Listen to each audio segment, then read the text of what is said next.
Hello. Hello, everybody. It's your old friend, Gary Lucas. Live streaming all the way from the fabulous Missouri. I'm going to play some acoustic guitar for you.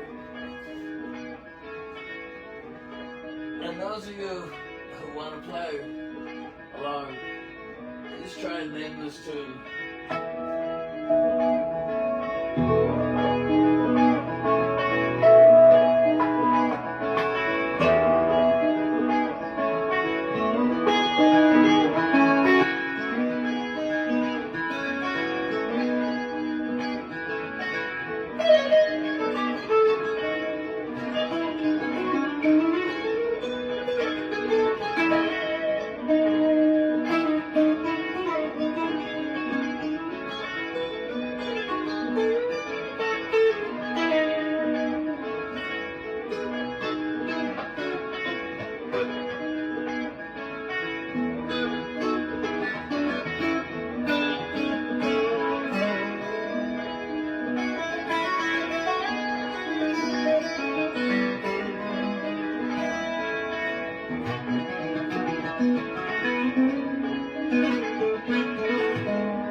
Try with the nap sound.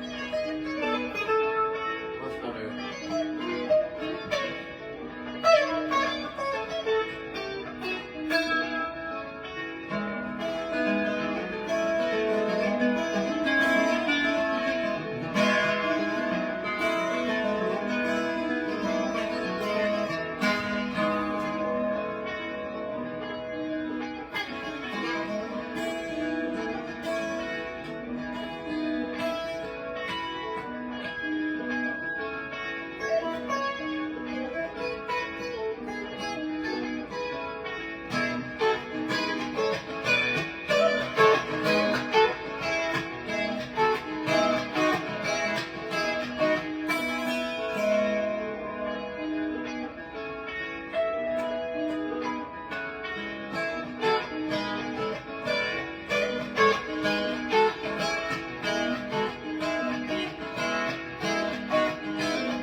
Okay, well, first I wanted to submit a workable title for this instrumental, which I was working on during the pandemic when I was live streaming 3 times a week for you guys.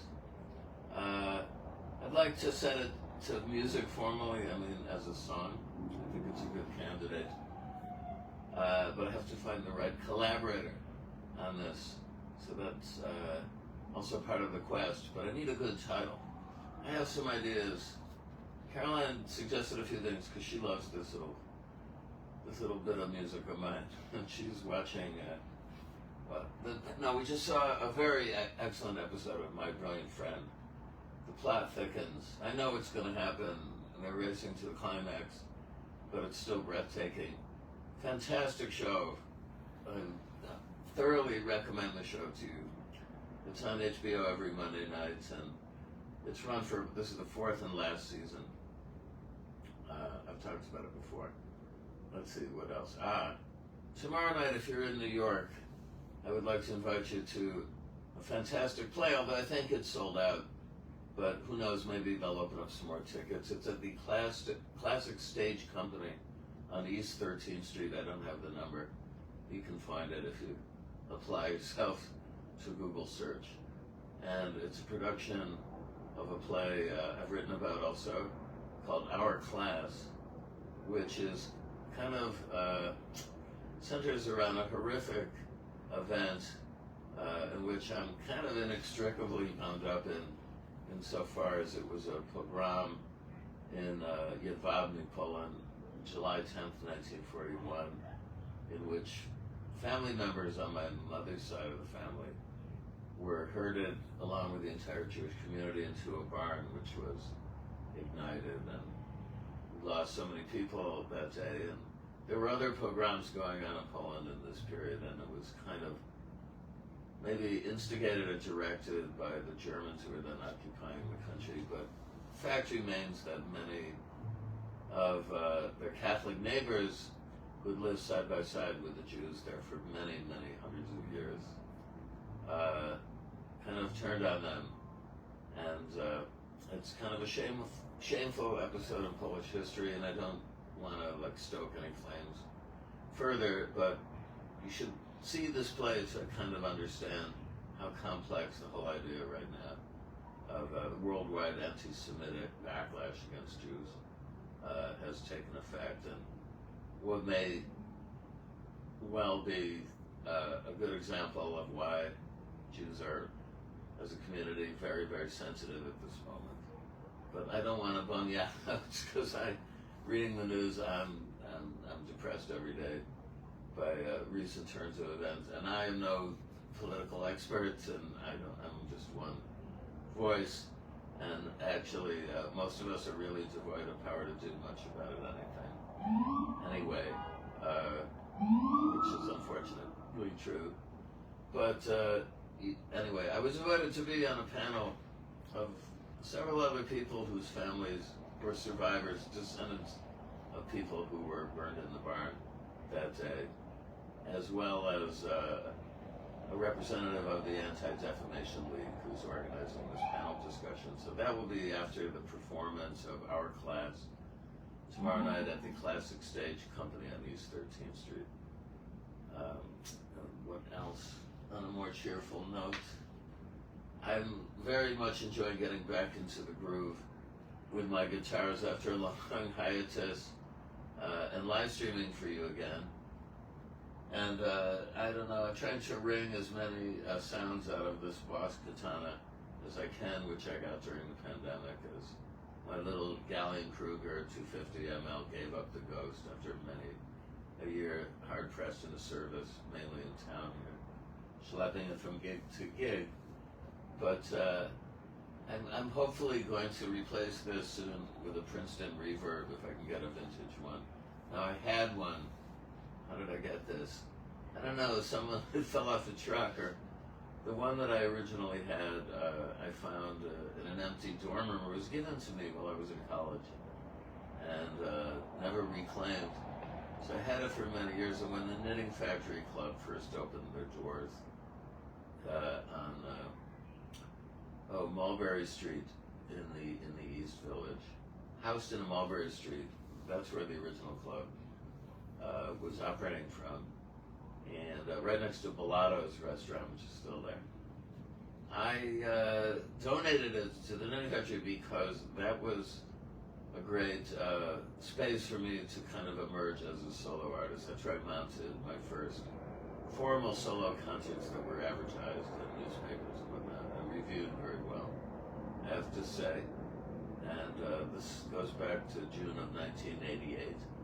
So I generously donated my amplifier to them because I still have a lot of affection for that club and the people behind it. In any case, it was ripped off, as were many things ripped off out of that club by some unspecified and unknown miscreant somewhere a year or two into this. But hey, I tried. So I'd like to get that Princeton Reverb back because I kind of like the sound better of these two bands. I think most guitarists would agree, but there's something to be said about the sheer portability of transistorized amps. And what else? Oh yeah, I have a rehearsal on Wednesday with Gods and Monsters, the latest batch. I'd say it's the best batch yet, featuring Ernie Brooks, my longtime stalwart cohort on bass and vocals, and the great Calvin Weston, who I toured with James Blood Ulmer, was like his percussionist, a fantastic drummer, an exploding nebula of percussion, I would say. And we're very excited about starting to do gigs. There's one that's now announced for January 6th, which is Monday night, at the City Winery, up in the loft at City Winery, but hopefully that'll be the start of many more shows to come with this lineup of Gods and Monsters. So anyway, that's all I gotta say for now. Thanks for listening to me and putting up with the sound of that amp. But anyway, a bad technician blames his tools, right? No. Thanks a lot. Love you guys, and I'll see you soon.